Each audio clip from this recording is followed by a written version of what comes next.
জাতীয় স্মৃতিসৌধে শ্রদ্ধা জানিয়ে এনসিপির সাংগঠনিক যাত্রা শুরু, সেকেন্ড রিপাবলিক প্রতিষ্ঠার অঙ্গীকার। অল্প সময়ের মধ্যে সারা দেশের সকল জেলায়, সকল উপজেলায় জাতীয় নাগরিক কমিটি তাদের কর্মপরিধি এবং বিস্তৃতি করতে সক্ষম হবে বলে আমরা আশাবাদী। কেবল সরকার পরিবর্তন নয়, বরং শাসন কাঠামো সহ পুরো সাংবিধানিক পরিবর্তন করে নতুন একটি বাংলাদেশের যাত্রা শুরু করতে চাই, যেখানে প্রকৃত গণতন্ত্র, ইনসাফ এবং সাম্য নিশ্চিত করা সম্ভব হবে। চট্টগ্রামের সাতকানিয়ায় ডাকাত সন্দেহে গণপিটুনি, 2 জন নিহত, গুলিবিদ্ধ কয়েকজন হাসপাতালে ভর্তি।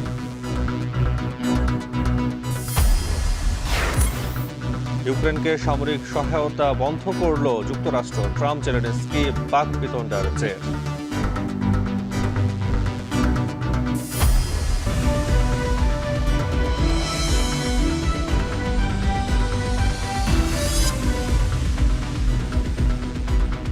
শুনছিলেন শিরোনাম, স্বাগত জানাচ্ছি এখন বাণিজ্যে। আপনাদের সাথে আছি আমি তাসওয়ান নাফির। নতুন প্রজাতন্ত্র গড়তে হলে গণপরিষদ নির্বাচন ও নতুন সংবিধান প্রয়োজন। তাই শুধু সরকার পরিবর্তন নয়, শাসন কাঠামো সহ সাংবিধানিক পরিবর্তনের মাধ্যমে নতুন বাংলাদেশ গড়তে চায় জাতীয় নাগরিক পার্টি। সকালে দলের নেতাকর্মীদের সঙ্গে নিয়ে জাতীয় স্মৃতিসৌধে ফুল দিয়ে মহান মুক্তিযুদ্ধে শহীদদের প্রতি শ্রদ্ধা জানানো শেষে কথা বলেন এনসিপির আহ্বায়ক মোহাম্মদ নাহিদ ইসলাম। এর মাধ্যমে সাংগঠনিক কার্যক্রম শুরু করল ছাত্র জনতা নিয়ে গঠিত নতুন এই দল। হুমায়ুন কবিরের তথ্য, ছবিতে বিস্তারিত।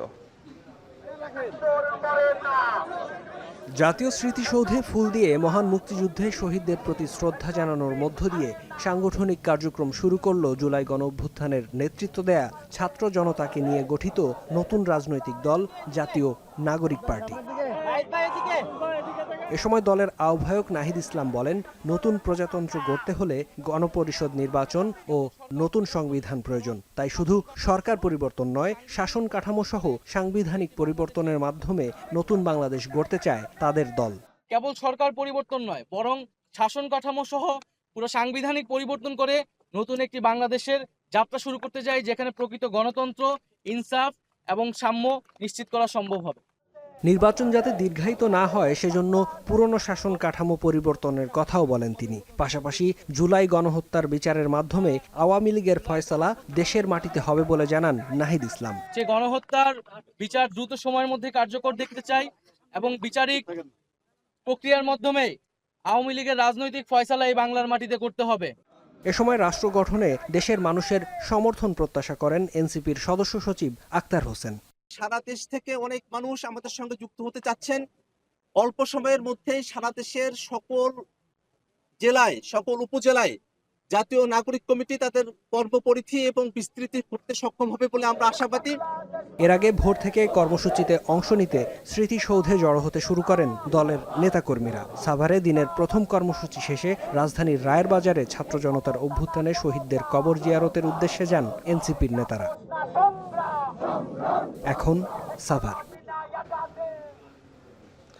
রাজধানীর রায়ের বাজারে ছাত্র জনতার অভ্যুত্থানে শহীদদের কবর জিয়ারত করেছেন এনসিপির নেতারা। সেখানে আছেন সহকর্মী নাজমুল সাকিব, যুক্ত হচ্ছি তার সঙ্গে। সাকিব, কবর জিয়ারত শেষে জাতীয় নাগরিক কমিটির নেতারা কোনো বক্তব্য দিয়েছেন কিনা জানাবেন। নাফি, জানাতে চাই যে গত জুলাই আগস্টে যারা হত্যাকাণ্ডের শিকার হয়েছেন, জুলাই আগস্টের আন্দোলনে, তাদের অনেককেই কিন্তু এই রায়ের বাজার কবরস্থানে দাফন করা হয়েছে। সেই কবরগুলো জিয়ারতের জন্যই কিন্তু জাতীয় নাগরিক পার্টির যারা সদস্য রয়েছেন নাহিদ ইসলামের নেতৃত্বে, তারা কিন্তু এসছেন। এবং জানাতে চাই যে তারা কিন্তু কিছুক্ষণ আগে আসলে স্মৃতিসৌধে ছিলেন, সাভার জাতীয় স্মৃতিসৌধে। সেখানে সকাল 8টা নাগাদ তারা কিন্তু শ্রদ্ধা নিবেদন করেছেন। এর পরপরই তারা সব মিলে 15 থেকে 20 মিনিট আগে তারা কিন্তু এই রায়ের বাজারে উপস্থিত হয়েছেন।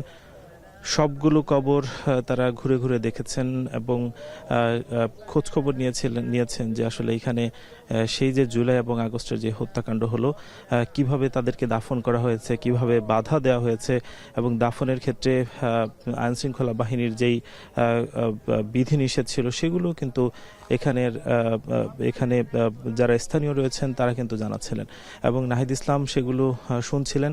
এখন কিন্তু কবর জিয়ারত চলছে। কিছু কিছুক্ষণ আগে জাতীয় নাগরিক পার্টির একজন সদস্যর মাধ্যমে আসলে জিয়ারতটি শুরু হয়েছে। জানাতে চাই যে এই যে জাতীয় নাগরিক পার্টি, এই পার্টির যিনি আহ্বায়ক নাহিদ ইসলাম ছাড়াও এখানে উপস্থিত আছেন সদস্য সচিব আক্তার হোসেন, এছাড়াও সার্জিস আলম কিংবা হাসনাত আবদুল্লাহ সহ অন্যান্য যারা আহ্বায়ক কমিটির নেতারা রয়েছেন তারা কিন্তু উপস্থিত হয়েছেন। এর বাইরেও এনসিপির যারা নেতৃবৃন্দ অর্থাৎ সদস্যরাও কিন্তু এখানে উপস্থিত হয়েছেন। এবং সব মিলিয়ে জানাতে চাই যে এই যে এখন কবর জিয়ারত চলছে, তার পরপরই তারা আসলে আরও কিছুক্ষণ এখানে অবস্থান করে তারা কিন্তু এই স্থানটি ত্যাগ করবেন বলে আমরা জানতে পেরেছি। তবে এর আগে জাতীয় সাভার স্মৃতিসৌধে নাহিদ ইসলাম এবং আক্তার হোসেন কথা বলেছেন। সেখানে যেটা জানাচ্ছেন যে তারা আসলে 24-এর যে স্পিরিট সেটা আসলে ধারণ করতে চান, এবং তারা যেটা জানাচ্ছেন যে এইখানে দেশের মানুষের যে সমর্থন, সেই সমর্থন তারা কিন্তু আসলে প্রত্যাশা করছেন, সেটা আক্তার হোসেনের বক্তব্যের মধ্য দিয়ে উঠে এসেছে। এবং নাহিদ ইসলামও কিন্তু বলেছেন যে নতুন যেই রাজনৈতিক বন্দোবস্ত, নতুন যেই একটা গণতান্ত্রিক অবস্থা, সেটা কিন্তু তারা আসলে পুনরুদ্ধার করতে চান, তার জন্যই তারা আসলে এই দলটি করেছেন। আজকে এখন পর্যন্ত বলাই যায় যে জাতীয় নাগরিক পার্টির প্রায় শতাধিকের উপরে সদস্য তারা কিন্তু এখানে উপস্থিত হয়েছেন, এবং তাদের দোয়া এবং মোনাজাত চলছে। এবং দোয়া ও মোনাজাতের মাধ্যমে তারা যেটা জানাচ্ছেন যে এই যে 24-এর অভ্যুত্থানে যারা নিহত হয়েছেন তাদেরকে যেন জান্নাতবাসী করা হয়, কিংবা অন্যান্য ধর্মের রয়েছেন তাদের স্বর্গীয়বাসী করা হয়, সেই কামনা কিন্তু তারা করছেন। এবং এখানে আগামী দিনের যে বাংলাদেশ, একটি সুন্দর বাংলাদেশ, সেই বাংলাদেশের প্রত্যাশা কিন্তু তাদের কণ্ঠে উঠে আসছে। এবং আমরা এখানে যারা নেতৃবৃন্দ উপস্থিত হয়েছেন তাদের বেশ কয়েকজনের সঙ্গে কথা হচ্ছিল। তারা যেটা বলছেন যে এই যে জাতীয় নাগরিক পার্টির যারা সদস্যরা আছেন তারা কিন্তু আসলে গত 28শে ফেব্রুয়ারির যেই মানিক মিয়া এভিনিউতে তাদের যে আত্মপ্রকাশ হলো, তার পরপরই আজকেই কিন্তু তারা প্রায় 3 দিন পরে আজকে প্রথম তারা কর্মসূচি দিলেন। এবং এই কর্মসূচির শুরুতেই তাদের কিন্তু ছিল যারা শহীদ হয়েছেন তাদের প্রতি শ্রদ্ধা, এবং 24 জুলাই আগস্টে যারা শহীদ হয়েছেন তাদের প্রতি শ্রদ্ধা নিবেদনের মধ্য দিয়ে। তো সব মিলে আসলে জানাতে চাই যে এই যে রায়ের বাজারে তারা উপস্থিত হয়েছেন, এখানে কিন্তু প্রায় যে কবরস্থানে যারা উপস্থিত হয়েছেন তাদের পক্ষ থেকে যেই দোয়াটা সেটা কিন্তু তারা এখন করছেন, এবং কিছুক্ষণ পরেই তারা এই স্থানটি ত্যাগ করবেন। এই ছিল রায়ের বাজার থেকে সবশেষ। ছাত্র জনতার অভ্যুত্থানে শহীদদের কবর ও জিয়ারত খবর জানাতে এনসিপি নেতারা কবর জিয়ারত করছেন, সেই খবর জানাতে যুক্ত হচ্ছেন রাজবাজার থেকে নাজমুস সাকিব। নতুন আত্মপ্রকাশ করা রাজনৈতিক দল জাতীয় নাগরিক পার্টির সামনে এখন প্রধান লক্ষ্য নির্বাচন কমিশনের নিবন্ধনভুক্ত হওয়া। শর্ত অনুযায়ী 21টি জেলা ও 100 উপজেলায় থাকতে হবে কমিটি ও দলীয় কার্যালয়। শুরুতেই চ্যালেঞ্জিং এই লক্ষ্য অর্জনের কাজে মনোনিবেশ করেছে দলের নীতি নির্ধারণী ফোরাম। এনসিপি নেতারা বলছেন আগামী নির্বাচনে 300 আসনে ভোট করার লক্ষ্য নিয়েই দল গুছাচ্ছেন তারা। বিস্তারিত বেলায়েত হোসেনের প্রতিবেদনে। যে কোনো নতুন রাজনৈতিক দলকে নিবন্ধন পাওয়ার ক্ষেত্রে জাতীয় সংসদ নির্বাচনের আইন, গণপ্রতিনিধিত্ব আদেশ আরপিওতে ডজনখানেক শর্ত আরোপ করা আছে। যদিও এর মধ্যে বেশ কয়েকটি শর্তের কার্যকারিতা এখন আর মোটেও নেই। এই যেমন কোনো নতুন দলকে নিবন্ধন পেতে হলে স্বাধীনতার পর থেকে এখন অবধি যে কোনো একটি সংসদীয় আসনে দলীয় প্রতীক নিয়ে বিজয়ী হতে হবে। এই বিধানটি কাগজে কলমে থাকলেও মুখে মুখে অনেকটা রহিত হয়ে গেছে। এটি শুধুমাত্র 2008 সালে যখন প্রথমবারের মতো রাজনৈতিক দলগুলোকে নিবন্ধনের আওতাভুক্ত করা হয় তখনকার জন্যই কার্যকর ছিল। তবে এখনও নিবন্ধনের এমন কিছু শর্ত আছে যেগুলো যে কোনো নতুন দলের ক্ষেত্রেই বেশ কঠিন এবং চ্যালেঞ্জিংও বটে। গণপ্রতিনিধিত্ব আদেশে রাজনৈতিক দলের নিবন্ধনের জন্য যেসব শর্ত দেওয়া আছে তা হলো ন্যূনতম 21টি জেলা ও 100টি উপজেলায় কমিটি ও কার্যালয় থাকতে হবে। পাশাপাশি প্রতিটি উপজেলা বা থানায় সদস্য হিসাবে অন্তত 200 জন ভোটারের অন্তর্ভুক্তি থাকতে হবে। আগামী জাতীয় সংসদ নির্বাচন কবে নাগাদ অনুষ্ঠিত হবে সে বিষয়ে এখনও রাজনৈতিক সুরাহা না হলেও অন্তর্বর্তী সরকার কিংবা নির্বাচন কমিশনের পক্ষ থেকে এবছরের ডিসেম্বরকেই ইঙ্গিত করা হচ্ছে। ডিসেম্বরে নির্বাচন হলে অক্টোবরে তফসিল ঘোষণা। প্রতিটি জাতীয় নির্বাচনের আগেই নতুন রাজনৈতিক দলকে নিবন্ধন দেয়া নির্বাচন কমিশনের রুটিন কার্যক্রম। অক্টোবরে যদি সংসদ নির্বাচনের তফসিল হয় তাহলে সেপ্টেম্বরের মধ্যেই নিবন্ধন কার্যক্রম শেষ করতে হবে। গত ২৮ ফেব্রুয়ারি রাজধানীর মানিক মিয়া এভিনিউতে নয়া রাজনৈতিক বন্দোবস্ত নিয়ে আত্মপ্রকাশ করে নতুন রাজনৈতিক দল জাতীয় নাগরিক পার্টি এনসিপি। দলটির সামনে এখন নানা বাস্তবতা। তবে এনসিপির জন্য অন্যতম প্রধান চ্যালেঞ্জ দলের সদস্য সংগ্রহ, জেলা উপজেলায় কমিটি এবং কার্যালয় স্থাপন করা। এসব কার্যক্রমকে এগিয়ে নিয়ে দলের নিবন্ধন পাওয়ার ক্ষেত্রে কয়েকদিনের মধ্যেই দলীয় ফোরামের ব্যস্ততা শুরু হবে বলে জানান এনসিপির মুখ্য সংগঠক। একটা পার্টিকে রেজিস্ট্রেশন করার জন্য এবং নির্বাচনী ইলেকটোরাল প্রসেসে অংশগ্রহণ করার জন্য যে ধরনের শর্তাবলী রয়েছে আমরা বিশ্বাস করি এবং মানুষের যে স্বতঃস্ফূর্ত অংশগ্রহণ আমাদের কাছে আমরা আত্মবিশ্বাসী যে আমরা এই শর্তাবলী পূরণ করতে পারবো। অর্থাৎ আমাদের 1/3 জেলাতে আমাদের কমিটি থাকতে হবে, 100-র বেশি আমাদের উপজেলা কমিটি থাকতে হবে, তারপরে সেটা কেন্দ্রীয় কার্যালয় থাকতে হবে। তো আমাদের কাছে মনে হয় এই বিষয়গুলো আমরা যথাযথ সময়ের মধ্যেই আমরা এই বিষয়গুলোকে সম্পন্ন করতে পারবো। পুরো প্রক্রিয়া অবশ্যই চ্যালেঞ্জিং। রাজনীতি তো বিষয়টা হচ্ছে যে এটা খুব প্রতিনিয়ত চ্যালেঞ্জের মধ্যে দিয়ে যেতে হয়। 6 ঘন্টা যদি আপনার মনে হয় যে দেশের পরিস্থিতি বা সার্বিক রাজনৈতিক পরিস্থিতি আপনার নিয়ন্ত্রণে রয়েছে, পরক্ষণেই মনে হবে সব কিছু আপনার নিয়ন্ত্রণের বাইরে। তবে জুলাই বিপ্লব পরবর্তী বাস্তবতায় রাজনৈতিক দল নিবন্ধনের শর্ত আরও শিথিল করার পক্ষে মত রয়েছে নির্বাচন ব্যবস্থা সংস্কার কমিশনের। নির্বাচন ব্যবস্থা সংস্কার কমিশনের পক্ষ থেকে নিবন্ধনের যে বর্তমানে শর্তগুলো আছে এগুলোকে একটু শিথিল করার চেষ্টা করেছি। যেমন ধরুন, এখন আমরা মাত্র 10% জেলা এবং 5% উপজেলায় যদি কারো অফিস থাকে, কমিটি থাকে এবং একই সঙ্গে সর্বনিম্ন যদি 5000 সদস্য থাকে তাহলে তাদেরকে আমরা নিবন্ধনের অনুমতির কথা বলেছি। এবং যদি এই মাসের মধ্যে অধ্যাদেশ আকারে আরপিও সংশোধন করা হয় সেক্ষেত্রে এটা এই যে নিবন্ধনের কাজটা এটা করতে বড়জোর 3 মাস লাগবে। আপনি ধরেন যে এপ্রিল, মে, জুন। এদিকে নিবন্ধন ও সাংগঠনিক কাঠামো তৈরির পাশাপাশি আগামী নির্বাচনে 300 আসনে ভোট করার প্রস্তুতির কথাও জানালেন এনসিপির এই শীর্ষ নেতা।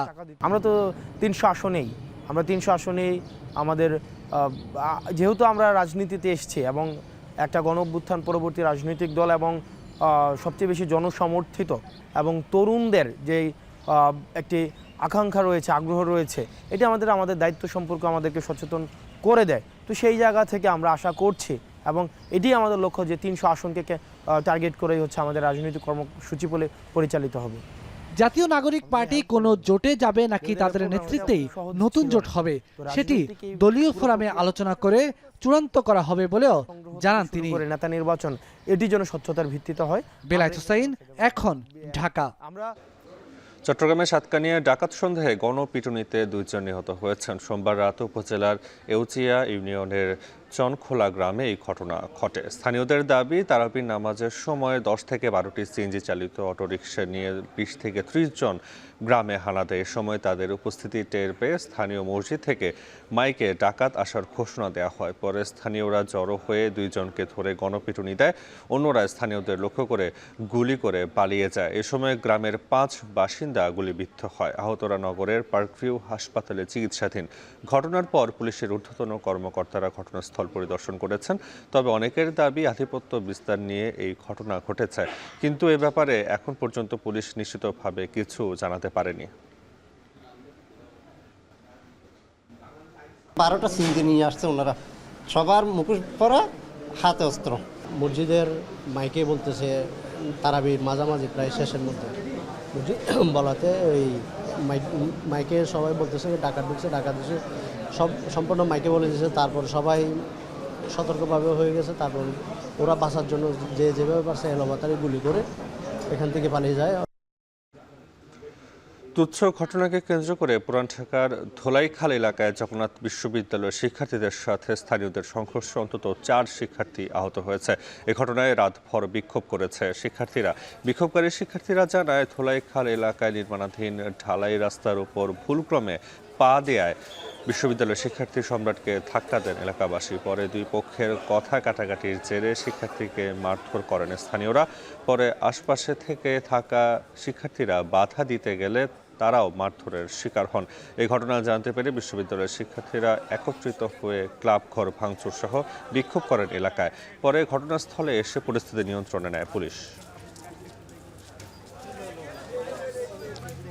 আমরা প্রায় 200 জন ওখানে শান্তপূর্ণভাবে দাঁড়িয়ে আছি। ওই অবস্থায় আমাদের উপর উনি এসে হামলা করে। এই হামলার কারণ কি? এই অবস্থায় আমরা যদি এই স্বাধীন দেশে থাকা অবস্থায় যদি আমরা শিক্ষার্থীরা এখনো হামলার শিকার হই, আমরা কোন অবস্থায় আছি? আমরা ঢোকার পর উপর থেকে ইট পাটকেল এবং গরম পানি এবং পেপসির বোতল, যে কাচের বোতলগুলো, ওইগুলো অজরে মারছে। অনেক ছেলে মানে অসুস্থ হয়েছে, আমার মাথা পুড়ে গেছে গরম পানিতে। ওদের অভিযোগ আছে উপর থেকে ইট ফেলছে, এটা বলতেছে। তো আমাদের এখানে অফিস যে পুলিশ বা যারা আছে, আমরা যারা আছি, আমাদের আরও কিছু ফোর্স আসতেছে। আমরা এরপরে আমরা ওনাদের অভিযোগের প্রেক্ষিতে যে অভিযোগগুলো আছে সেগুলো আমরা ব্যবস্থা নেব। যদি অ্যারেস্ট করতে অ্যারেস্ট করে আমরা নিয়ে যাবো, আইনগত ব্যবস্থা নেব। গ্রীষ্মের শুরুতে চট্টগ্রামে লোডশেডিং সহনীয় পর্যায়ে থাকলেও পুরো রমজানে নিরবিচ্ছিন্ন বিদ্যুৎ সরবরাহ নিয়ে শঙ্কিত বিপণী বিতান ও কারখানা মালিকরা। যদিও পিডিবির দাবি, ন্যাশনাল গ্রিড থেকে প্রয়োজন অনুযায়ী বিদ্যুৎ মিলছে, তাই চাহিদা বাড়লেও সংকট হবে না। তবে গ্রাহকের লাইনে ত্রুটি মেরামতের কারণে কোথাও লোডশেডিং হলেও তা সাময়িক বলছেন কর্মকর্তারা। বিস্তারিত জানাচ্ছেন হাজেরা শিউলি। গ্রীষ্মের আগমনে গরমের সঙ্গে বেড়েছে বিদ্যুতের চাহিদা। এছাড়া রমজানে মার্কেট খোলা থাকছে রাত দিন, যাতে বেড়েছে বিদ্যুতের ব্যবহার। গেল শীত মৌসুমে লোডশেডিংয়ের উৎপাত না থাকলেও গ্রাহকদের অভিযোগ, বর্তমানে দিনে 3 থেকে 4 বার হচ্ছে লোডশেডিং। আবার কখনো রক্ষণাবেক্ষণ কাজের জন্য বিদ্যুৎ থাকছে না 4 থেকে 5 ঘন্টা, যাতে ক্ষতির মুখে পড়েছেন ব্যবসায়ীরা। তবে সব থেকে দুশ্চিন্তায় আছেন শীতাতপ নিয়ন্ত্রিত মার্কেটগুলোর ব্যবসায়ীরা। তারা বলছেন, একে তো গরম, তার উপরে কারেন্ট না থাকলে কেনাকাটা করতে আগ্রহ হারান ক্রেতারা। রমজান মাসে তো আমরা কন্টিনিউ সকাল 10টা থেকে রাত 3টা 4টা পর্যন্ত আমাদের কাস্টমার অলওয়েজ থাকে। এখন আমাদের তো ওই সময় বিদ্যুৎ দরকার। শীতকালে ছিল না, এখন কিন্তু দিনে 3-4 বার করে যাচ্ছে। এখন যদি রমজানে যদি এভাবে যায় তাহলে তো আমাদের অবস্থা খারাপ হয়ে যাবে। আর আমাদের এটা যেহেতু এসি মার্কেট, যদি এরকম প্রবলেম দেয় লোডশেডিং, আমাদের অনেক ক্ষতি হয়। কাস্টমাররা দাঁড়াতেই চায় না মার্কেটে। এদিকে বর্তমানে লোডশেডিং সহনীয় পর্যায়ে থাকলেও সামনের দিনগুলো নিয়ে শঙ্কিত কারখানার মালিকরা। তারা বলছেন, একদিকে বিদ্যুতের দাম বেশি, সেই সঙ্গে ঈদ সামনে রেখে বেতন বোনাসের চাপ থাকায় উৎপাদন ব্যাহত হলে মজুরি ও বোনাস দিতে বেগ পেতে হবে তাদের। আমরা লোডশেডিং অ্যাফোর্ড করতে পারি না কোনোভাবে। লোডশেডিং থাকলে আমাদের বাড়তি জ্বালানি খরচ, এটা আমরা মানে গার্মেন্টসের জন্য খরচ অনেক বাড়িয়ে দেয়। এই রমজান মাসে কিন্তু পোশাক শিল্প সেক্টরে খরচের ব্যাপারটা খুবই বেশি, কারণ 2 মাসের বেতন আছে, একটা বোনাস আছে, ধরতে গেলে এ মাসে 3 মাসের বেতন দিতে হবে। যদিও পিডিবির দাবি, চাহিদা অনুযায়ী বিদ্যুৎ পাওয়ায় চট্টগ্রাম লোডশেডিং মুক্ত। তবে রক্ষণাবেক্ষণ কাজের নির্দিষ্ট কিছু এলাকায় কয়েক ঘন্টা বিদ্যুৎ সরবরাহ বন্ধ থাকলে তা আগে থেকে জানিয়ে দেওয়া হয়। এছাড়া চাহিদা বাড়লেও উৎপাদন ঠিক থাকলে সংকট তৈরি হবে না বলছেন কর্মকর্তারা। যদিও গ্রাহকের কষ্ট কমাতে বিদ্যুৎ ব্যবহারে সাশ্রয়ী হতে এসির তাপমাত্রা 25 ডিগ্রির নিচে রাখতে মসজিদে প্রচারণা চালানো হচ্ছে। লোডশেডিং আমাদের এখনো হয় না, আমরা এখনো কোনো লোডশেড নেই। যেটা আপনারা পাচ্ছেন সেটা হলো আমাদের শিডিউল মেনটেন্যান্সের জন্য কিছু কিছু ফিডারকে শাটডাউনে আমরা রাখছি। প্রতিদিনই আমাদের প্রত্যেকটা ডিভিশনে কোনো না কোনো ফিডারে কাজ হচ্ছে। এই যে এখন যেহেতু রোজার কিছু সেন্সিটিভ সময় আছে, বিশেষ করে সন্ধ্যার আজানের সময়, ইফতারের সময়, ভোর হচ্ছে সেহরির সময়, তারপরে এই তারাবির নামাজ, ওই সময়গুলোতে আমাদের টিম প্রত্যেকটা ডিস্ট্রিবিউশন ডিভিশনে আমাদের ইমার্জেন্সি টিম 24 ঘন্টা ডিউটি থাকে। বর্তমানে চট্টগ্রাম, কক্সবাজার সহ 3 পার্বত্য জেলায় বিদ্যুতের দৈনিক চাহিদা 1350 মেগাওয়াটের বেশি। গরম বাড়লে চাহিদা 1500 মেগাওয়াটে দাঁড়াবে বলে মনে করছে পিডিবি। হাজেরা শিউলি, এখন, চট্টগ্রাম।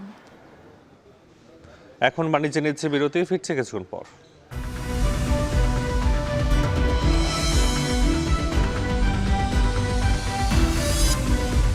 ফিরে এলাম বিরতির পর। আপনারা দেখছেন এখন বাণিজ্য।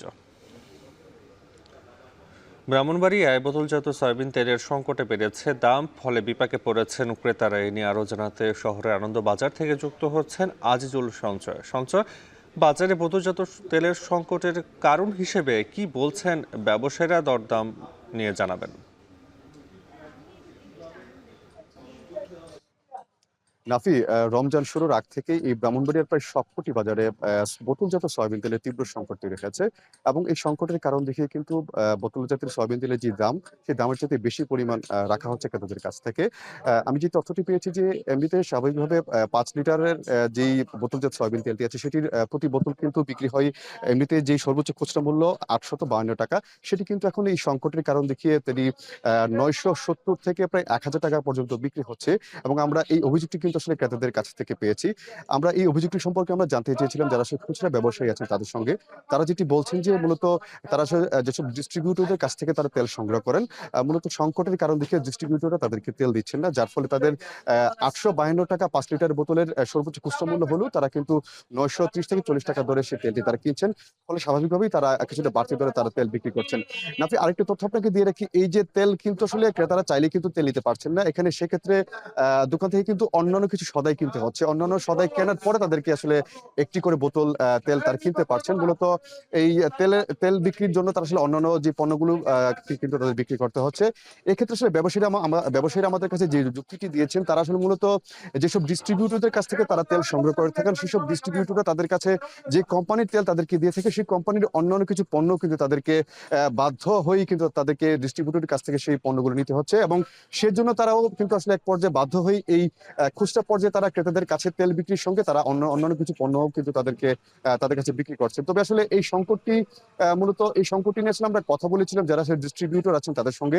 তারা যেটি বলছেন যে তারা আসলে সচরাচর যে কথাটি বলে থাকেন যে যেসব কোম্পানিগুলো আছে তাদের কাছে সেই কোম্পানিগুলো এখন তেল সরবরাহ কিছুটা কমিয়ে দিচ্ছেন, যার ফলে তারা সংকটের কারণ দেখে এখন বাজারে তেল কম ছাড়ছেন। তবে আসলে যারা ক্রেতা আছেন তারা কিন্তু একটু অভিযোগ করেছেন যে আসলে প্রত্যেকবারই কিন্তু রোজা এলে আসলে এই ধরনের যে নিত্য পণ্য, অর্থাৎ তেল কিন্তু একটি নিত্য প্রয়োজনীয় পণ্য, এই ধরনের নিত্য প্রয়োজনীয় পণ্যগুলো তারা কৃত্রিম সংকট তৈরি করে তারা দাম বাড়িয়ে দিয়ে থাকেন এবং আসলে তার জন্য ভোগান্তিতে পড়তে হয় সাধারণ ক্রেতা বা গ্রাহকদের আছে তাদের কিন্তু ভোগান্তিতে পড়তে। এবং সেক্ষেত্রে আসলে বলা চলে নাফি, এই বোতলজাত সয়াবিন তেলের পাশাপাশি কিন্তু যে খোলা তেল আছে সেটিরও কিন্তু দাম বেড়ে গেছে। আমি যদি আপনাকে একটু তথ্য দিয়ে রাখি যে নাফি, খোলা তেল যেটি আসলে প্রতি লিটারের দাম ছিল রমজানের আগে যেটি দাম ছিল 160 টাকা, সেটি কিন্তু রোজার পরে এখন বেড়ে 190 থেকে 195 টাকা বেড়ে গেছে। তারপর আসলে কিন্তু এই যে সয়াবিন তেল কিন্তু আসলে সব দোকানে পাওয়া যাচ্ছে না এবং এর জন্য ক্রেতারা আসলে সাধারণ যারা আসলে ব্যবসায়ী আছেন এবং যারা ডিলার আছেন তাদেরকে কিন্তু তারা দায়ী করছে এবং এর জন্য তারা বলছেন যে জেলা প্রশাসন বা যে ভুক্ত অধিকারের যেই অভিযানগুলো আছে সেটি কিন্তু জোরদার করার জন্য তারা দাবি জানিয়েছেন। তো নাফি, আমার কাছে এই ছিল ব্রাহ্মণবাড়িয়া থেকে এই যে সয়াবিন তেলের সংকট সেই সংক্রান্ত সবশেষ তথ্য। ব্রাহ্মণবাড়িয়ায় বোতলজাত সয়াবিন তেলের সংকটে বেড়েছে দাম, সে খবর জানাতে যুক্ত ছিলেন আজিজুল সঞ্চয়। দরিদ্র ও নিম্ন আয়ের মানুষের সুবিধায় দিনাজপুরের হিলিতে শুরু হয়েছে OMS এর চাল বিক্রির কার্যক্রম। এতে কম দামে চাল কিনতে ভোর থেকেই তৈরি হয়েছে দীর্ঘ লাইন। এ নিয়ে আরও জানাতে হিলি থেকে যুক্ত হচ্ছেন সোহেল রানা। সোহেল, একজন সর্বোচ্চ কত কেজি চাল কিনতে পারছেন জানাবেন, এছাড়া বাজারের তুলনায় কত টাকা কমে চাল বিক্রি হচ্ছে?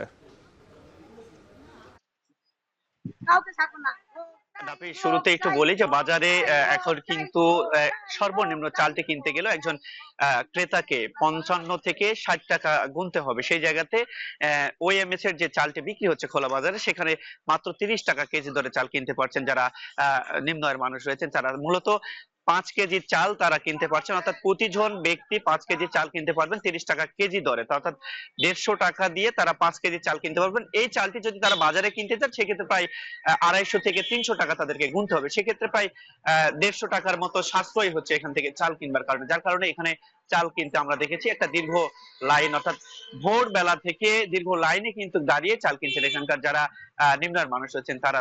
তবে একটু অভিযোগ রয়েছে, কিছু কিছু নিম্ন আয়ের পরিবারে অভিযোগ করছেন, তারা বলছেন যে মূলত কিছু পরিবার তারা পেটের জন্য আসলে চাল কিনছেন, আর কিছু পরিবার তারা এখান থেকে চাল কিনে নিয়ে গিয়ে বেশি দামে বাজারে বিক্রি করছেন, এমন একটা অভিযোগ রয়েছে। তারা বলছেন যদি এটি মনিটরিং এর মাধ্যমে যারা পাবার যোগ্য আসলে তারাই যেন পায়, সেই দিকটি নজর দেবার জন্য তারা বিশেষভাবে অনুরোধ করেছে, এবং ভোটার আইডি কার্ডের মাধ্যমে যে কেউ কিন্তু এই চালটি কিনতে পারছেন। এবং হাকিমপুর উপজেলার 2টি পয়েন্টে এখন পর্যন্ত 3 টন চাল তারা প্রতিদিন উপজেলা প্রশাসনের পক্ষ থেকে বিক্রি করা হচ্ছে, এবং এই 3 টন চাল কিন্তু 2টি পয়েন্টে বিক্রি করতেছেন 2জন ডিলার, এবং এই 2 ডিলারে দীর্ঘ লাইনে কিন্তু যারা নিম্ন আয়ের মানুষ রয়েছেন তারা কিন্তু কিনছেন। তাদের দাবি যেটি আরো একটি রয়েছে, তারা বলছেন যে এটি আরো চলমান থাকলে তাদের জন্য ভালো হবে, যেহেতু বাজারে চালের দামটি অনেক বেশি। তারা বলছেন যদি দীর্ঘ সময় ধরে ওএমএস এর মাধ্যমে এই কম দামে চালটি দেওয়া হয় সেক্ষেত্রে তাদের জন্য ভালো হবে, বাজারের তুলনায় তারা কম দামে পাবেন এবং পরিবার পরিজন নিয়ে তারা চলতে পারবেন, এমনটি কিন্তু তারা বলছেন। এবং এটি যেহেতু সীমান্তবর্তী এলাকা, আয়ের পরিমাণটা অনেক কম, তেমন মিল কলকারখানা নাই, তাই তারা কিন্তু আয়ের যেহেতু পরিমাণ কম, তারা কিন্তু এই নিম্ন যারা কম দামে যে পণ্যগুলো রয়েছে সেটার উপর নির্ভরশীল, তাই তারা চায় সরকারের পক্ষ থেকে মানে এই অঞ্চলগুলোতে অন্তত বরাদ্দ বেশি। এই ছিল আমার কাছে ফেনী থেকে সর্বশেষ পরিস্থিতি। গত বছরের বন্যায় ফেনী সহ আশপাশের এলাকায় নেমে এসেছিল বিপর্যয়, ক্ষতি হয়েছিল জীবন জীবিকা। তবে সেই বন্যার পলি এবার আশীর্বাদ হয়েছে তরমুজ চাষে। আবাদ বেড়েছে, কমেছে উৎপাদন খরচ, আর ভালো দাম পাওয়া নিয়েও আশাবাদী চাষিরা। দুলাল তালুকদারের ক্যামেরা আরো জানাচ্ছেন সোলাইমান তালিম। ফেনী সদর উপজেলার আমিনবাজারের ফসলি মাঠ। গেল বছর বন্যায় ধান চাষের ক্ষতি হলেও সেই জমিতেই এবার তরমুজের বাম্পার ফলন। বিকল্প ফসল হিসেবে প্রায় 40 একর জমিতে রসালো এই ফলের চাষ হয়েছে। চাষিরা বলছেন বন্যার ফলে জমা হওয়া পলি উর্বরতা বাড়িয়েছে, কমিয়েছে সার ও কীটনাশকের খরচ। নতুন সম্ভাবনা তৈরি হয়েছে এই অঞ্চলে তরমুজ চাষে। 58 দিন অনুযায়ী গাছের গ্রোথ এবং গাছের আবহাওয়া সবকিছু নিয়ন্ত্রণে আছে। যদি সামনের দিকে বৃষ্টি না হয় আশা করি ফলন অন্যান্য বছর থেকে এবছর ফল ভালো হবে। যদি বৃষ্টি বাদলি না হয় তাহলে আমাদের ফসল আগামী গত বছরের চেয়ে অনেক ভালো হবে। বা অন্য বছর যেভাবে যে ধরনের পরিমাণে ফার্টিলাইজার বেশি লাগতো, এই বছর একটু ফার্টিলাইজারটা একটু কম লাগতেছে। তো আমরা আশা করতেছি যে এবছর ইনশাল্লাহ আমরা একটা ভালো কিছু রেজাল্ট পাবো। শুধু সদর উপজেলাই নয়, উপকূলীয় চরাঞ্চল সোনাগাজী, ছাগলনাইয়ার শুভপুর, ফুলগাজী, পরশুরাম ও দাগনমুইয়ার কিছু এলাকাতেও বেড়েছে তরমুজের আবাদ। বৃষ্টি ও প্রাকৃতিক দুর্যোগ না থাকলে চলতি মৌসুমে ফেনীতে তরমুজের উৎপাদন রেকর্ড ছাড়িয়ে যাবে বলে আশা করছেন কৃষকরা। আশা করতেছি পুরো রমজান মাস আমরা তরমুজটা বাজার করতে পারবো। আমাদের লক্ষ্য আছে মোটামুটি 70 থেকে 80 হাজার পিস তরমুজ আমরা বাজারে সেল করবো ইনশাল্লাহ। এখানে সব অঞ্চলে আমরা এগুলো পাইকারি দিতেছি। জেলার কৃষি বিভাগ বলছে গত বছরের তুলনায় এবার তরমুজের আবাদ বেড়েছে 135 হেক্টর জমিতে। সবচেয়ে বেশি বেড়েছে সোনাগাজী উপজেলায়, যেখানে চরের 600 হেক্টরের বেশি জমিতে হয়েছে তরমুজের আবাদ। গত বছর আসলে তরমুজের চাষ হয়েছিল 661 হেক্টর। এই বছর ফেনী জেলার বিশেষ করে সোনাগাজীর 5টি ইউনিয়ন সহ সদর ইউনিয়নে এবার নতুন করে সদর ইউনিয়ন চাষ হয়েছে। এবার ফেনী জেলায় টোটাল 761 হেক্টর তরমুজ চাষ হয়েছে, যেটা আমাদের জন্য ফেনী জেলার জন্য একটা আশাব্যঞ্জক ঘটনা। গেল মৌসুমে ফেনীতে প্রায় 29,000 টন তরমুজ উৎপাদন হয়েছে, যার বাজার মূল্য প্রায় 105 কোটি টাকা। সোলাইমান ডালিম, এখন ফেনী। এখন বাণিজ্যে নিচ্ছে আরেকটা বিরতি, ফিরছে কিছুক্ষণ পর।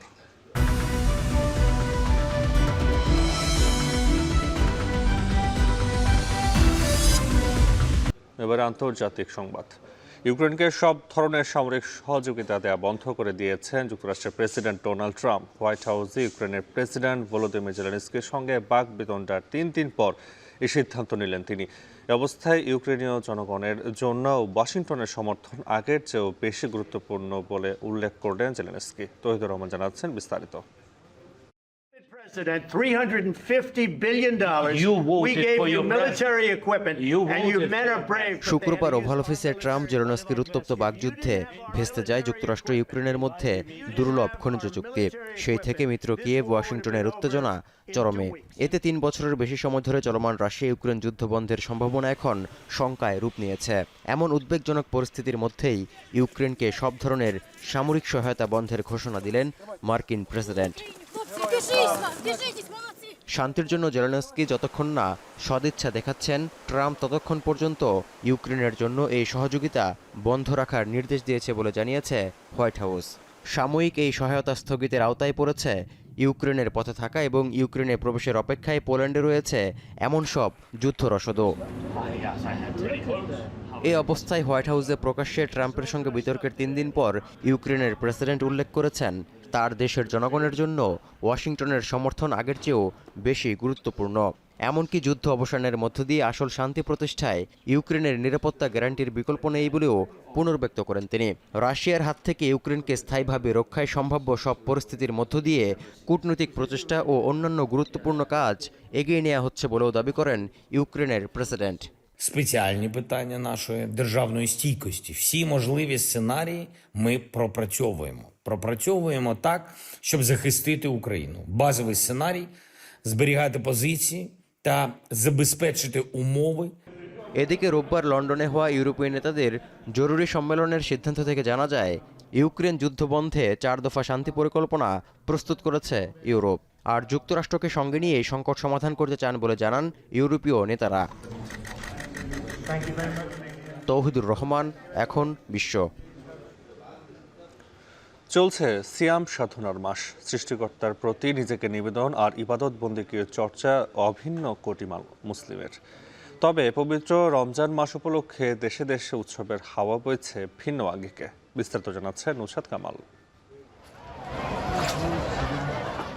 মাথার উপর ছাদ থেকে শুরু করে প্রিয় স্বজন, আরোপিত যুদ্ধ কেড়ে নিয়েছে সর্বস্ব। তাও ছোট্ট মানব জীবনের জন্য সৃষ্টিকর্তার কাছে কৃতজ্ঞতার শেষ নেই ফিলিস্তিনিদের। অবরুদ্ধ গাজা উপত্যকায় ধ্বংসস্তূপী হয়ে উঠেছে আরাধনার স্থান। تعزيز روح الترابط الاجتماعي في ضمن شهر رمضان هو شهر الخيرات وشهر الموائد دائما نكون نجتمع عليه كل الناس. هذا الناس يقولون اليوم ما في بيوت الناس ترجع عليها وتقعد فيها وتجتمع فيها. اليوم هو يوم كبير جدا حيث نستضيف أكثر من 5000 شخص ب5000 وجبة إفطار في هذا اليوم. اليوم نرسم البهجة على وجوه الناس. ইসরায়েলি আগ্রাসনের জেরে অর্থনৈতিক সংকট লাঘবের জন্য পবিত্র রমজান মাসকেই বেছে নিয়েছেন অবরুদ্ধ পশ্চিম তীরের ফিলিস্তিনিরাও। সারা বিশ্বের সমাদৃত হেব্রনের সিরামিক শিল্প, ভাগ্য ঘোরাতে রঙিন সিরামিক আর মাটির বাসনে অনন্য নকশাকেই বেছে নিয়েছেন শিল্পীরা। অর্ধচন্দ্রের আকারে থালা, মগ আর অন্যান্য বাসন বানিয়ে তাতে খোদাই করে আরবি ভাষায় লিখছেন রমাদান করিম। قطع خزفية بيستخدموها في طاولات السفرة في الإفطار في رمضان. الأجواء يعني في أجواء لرمضان بس الأجواء أجواء حزينة يعني مش زي الأجواء العادية يعني قبل الحرب. পাশের দেশ মিশরে রমজানের হাওয়া বইছে বেশ। উৎসব মুখর সাজে সেজেছে শহর, নগর, গ্রাম, বন্দর। দেশটিতে বসবাসরত সিরীয় অভিবাসীরা মেতেছেন ঐতিহ্যবাহী তাকরিজা প্রথার চর্চায়। সিরিয়ায় গৃহযুদ্ধের শুরুতে রাজধানী দামেস্ক থেকে উদ্বাস্তু যারা প্রতিবেশী মিশরে আশ্রয় নেন, সময়ের সাথে তাদের হাত ধরে কায়রোতে পৌঁছেছে বহুদিনের পুরনো এই সিরীয় প্রথা। এটি মূলত হরেক রকম খাবারের এক ভোজ, যেখানে পরিবার পরিজন প্রতিবেশীদের নিয়ে খোলা আকাশের নিচে চলে খাওয়া দাওয়া। সিয়াম সাধনার মাসে ইবাদত বন্দেগীর পাশাপাশি জোরে সোরে চলে এই আয়োজন। বৈচিত্র্যময় ঐতিহ্যের রন্ধন শিল্প আদান প্রদান আর সামাজিক যোগাযোগ দৃঢ় করাও এর উদ্দেশ্য। من شعبان اللي هو قبل رمضان بفترة بسيطة فكانت الأهالي تطلع إلى الأماكن العامة. بيتميز بهذا إنه الناس بتحب تروح عن نفسها مثلا بأكلة ظريفة بمشوار ظريف كذا لأنه غالبا برمضان الناس بتنطوي شوية. অভিন্ন সীমান্ত না হলেও মিশরের আঞ্চলিক প্রতিবেশী উত্তর আফ্রিকার দেশ আলজেরিয়াতেও চলছে রমজানের মাহাত্ম্য উদযাপন। 10,000 দরিদ্র পরিবারের স্বস্তি ফেরাতে ফুড ব্যাংক কার্যক্রমের মতো উদ্যোগ নিয়েছে স্বেচ্ছাসেবীরা। جيت باش نمد من وقتي وباش نعاون الناس باسكو واحد ما يقدر يدير حاجه وحده كون ما نتعاونوش لازم نديروها كاع كيف باش نعاونوا الناس. رانا نقوم يعني المشروع هذا يقوم الى جمع مواد غذائيه وبعدين يعني توزيعها على العائلات المحتاجه على كامل التراب الوطني بالتنسيق مع جمعيات محليه على المستوى الوطني. ইসলাম ধর্মে পবিত্রতম এবং হিজরি বর্ষপঞ্জির নবম মাস রমজান। ইসলামের 5টি স্তম্ভের অন্যতম সিয়াম সাধনার মাস এটি। রমজান জুড়ে সারা বিশ্বের কোটি ধর্মপ্রাণ মুসল্লি আল্লাহর ইবাদতের উদ্দেশ্যে দিনভর বিরত থাকেন সব ধরনের খাবার গ্রহণ ও পানীয় পান করা থেকে। দরিদ্রদের সাহায্যে হাত বাড়ান বিত্তবানরা। নুজহাত কামাল, এখন বিশ্ব। স্পেনের বার্সেলোনায় শুরু হলো মোবাইল ওয়ার্ল্ড কংগ্রেস 2025। এবারের আসরের শাওমি, অনর ও হুয়াওয়ে সহ বিশ্বখ্যাত মুঠোফোন প্রস্তুতকারকেরা উন্মোচন করেছে নিজেদের বেশ কয়েকটি অত্যাধুনিক মুঠোফোন। ধারণা করা হচ্ছে বৃহৎ এই সম্মেলনে অংশ নেবেন 1 লাখের বেশি মুঠোফোন প্রেমী। নাফি আরমান মননের প্রতিবেদনে বিস্তারিত। ভিডিও কলে কথা বলছেন এক নারী। প্রথম দেখায় স্বাভাবিক মনে হলেও আসলে এটি একটি ডিপফেক, যা শনাক্ত করেছে অনরের নতুন মুঠোফোন ম্যাজিক 7 প্রো। এমনই অত্যাধুনিক প্রযুক্তির অসংখ্য মুঠোফোনের সমারোহে মুখর স্পেনের বার্সেলোনা, কারণ মোবাইল ওয়ার্ল্ড কংগ্রেসের এবারের আসরের আনুষ্ঠানিকভাবে পর্দা উঠল সোমবার। ধারণা করা হচ্ছে এবারের আসরে অংশগ্রহণকারীর সংখ্যা ছাড়িয়ে যাবে 1 লাখ। বিপুল সংখ্যক মুঠোফোন প্রেমীদের নজর কাড়তে ডিপফেক শনাক্তের মতো আকর্ষণীয় ও কার্যকরী ফিচার সমৃদ্ধ মুঠোফোন এনেছে প্রতিষ্ঠানগুলো। আরেক চীনা জায়ান্ট হুয়াওয়ে উন্মোচন করেছে নিজেদের ট্রাই ফোল্ডেবল ফোন মেট এক্সটি। বড় এই স্ক্রিনের কারণে ট্যাবলেটের পাশাপাশি একে স্মার্টফোন হিসেবেও ব্যবহার করা সম্ভব। এদিকে 15 আলট্রার মাধ্যমে স্মার্টফোনের ক্যামেরাকে বদলে দেওয়ার সংকল্প নিয়ে নেমেছে শাওমি। চীনা মুঠোফোন প্রতিষ্ঠানটির নতুন মডেলটিতে সংযুক্ত করা হয়েছে 1 ইঞ্চি আলট্রা লার্জ সেন্সর সমৃদ্ধ 200 মেগাপিক্সেলের পেরিস্কোপ টেলিফোটো লেন্স, যা পাল্টে দিতে পারে লো লাইট ইমেজের সংজ্ঞাকে। মুঠোফোনের পাশাপাশি মোবাইল ওয়ার্ল্ড কংগ্রেসে দেখা গেছে বিভিন্ন এআই সম্পন্ন রোবট, ফ্লিপ পিসি ও স্মার্ট গ্লাস। বিশ্লেষকদের ধারণা, আগামী 30 বছরের মধ্যে জীবনের প্রতিটি ক্ষেত্রে ছড়িয়ে যাবে কৃত্রিম বুদ্ধিমত্তা। সে সময়ে বর্তমান মূল্যেই লাখগুণ উন্নত এআই সার্ভিস পাওয়া সম্ভব, যা থেকে লাভবান হবে সেবাদাতা প্রতিষ্ঠান থেকে গ্রাহক উভয়ই। The great profiteur of AI is going to be the little man, and AI will be 1,000,000 times better for the same price 30 years from now, and everybody is going to profit greatly from that. উদ্বোধনী দিনে সম্মেলন পরিদর্শন করেন স্পেনের রাজা ষষ্ঠ Philip. Mobile world কংগ্রেসের এবারের আসরের পর্দা নামবে আগামী বৃহস্পতিবার। নাফি আরমান মনন, এখন বিশ্ব।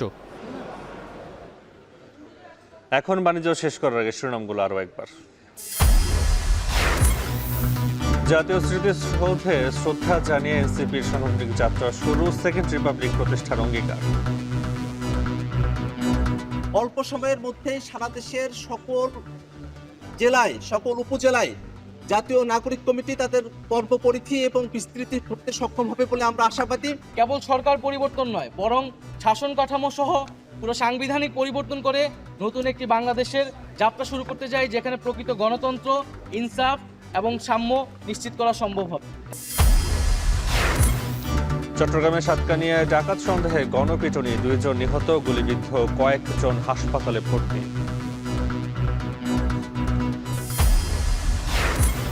ইউক্রেনকে সামরিক সহায়তা বন্ধ করল যুক্তরাষ্ট্র, ট্রাম্প জেলেনস্কি বাকবিতণ্ডার জের। শেষ করছি এখন বাণিজ্য এখন টেলিভিশন। ওয়েবসাইটে দেখতে ভিজিট করুন www.ekon.tv। এছাড়া ফেসবুক দেখতে ভিজিট করুন facebook.com/tv.ekon এবং ইউটিউব দেখতে ভিজিট করুন youtube.com/ekontv।